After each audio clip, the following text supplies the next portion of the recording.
నేను మిమ్మల్ని చూశాను, మీ కష్టాలు చూశాను. చేనేత కార్మికులు చూస్తే ఆ మగ్గం దగ్గర కూర్చొని ఆ దారం కానీ ఇవన్నీ కడుపులోకి పోతే చిన్న వయసులోనే అనారోగ్యం పాలయ్యే పరిస్థితికి వచ్చారు.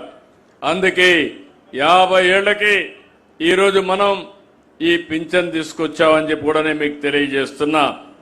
మరమగ్గాలు 50% సబ్సిడీతో 80 కోట్ల రూపాయలు ఖర్చు పెట్టాం. గడచిన 5 సంవత్సరాలు చేనేత పరిశ్రమ పూర్తిగా కుదేలైంది. తీవ్రమైనటువంటి సంక్షోభంలో కూరుకుపోయే పరిస్థితి వచ్చింది.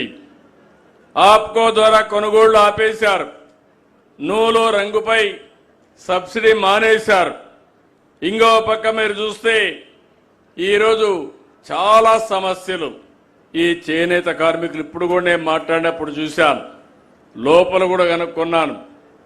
వీవర్శాల ఒక వినూత్నమైన కార్యక్రమానికి మీ శాసనసభ్యుడు శ్రీకారం చుట్టాడు. మనస్ఫూర్తిగా అభినందిస్తున్నా. ఈ మోడల్ గాని సక్సెస్ అయితే రాష్ట్రంలో అన్ని ప్రాంతాల్లో దీన్ని రిప్లికేట్ చేసే అవకాశం వస్తుంది. అది చేస్తామని కూడా హామీ ఇస్తున్నాను.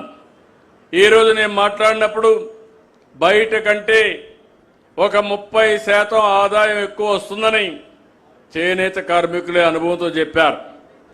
అయితే మీ ఎమ్మెల్యే గారు ఆలోచించేది దీన్ని 100% పెంచాలి, డబుల్ ది ఇన్కమ్ చేయాలని ఆలోచిస్తున్నారు.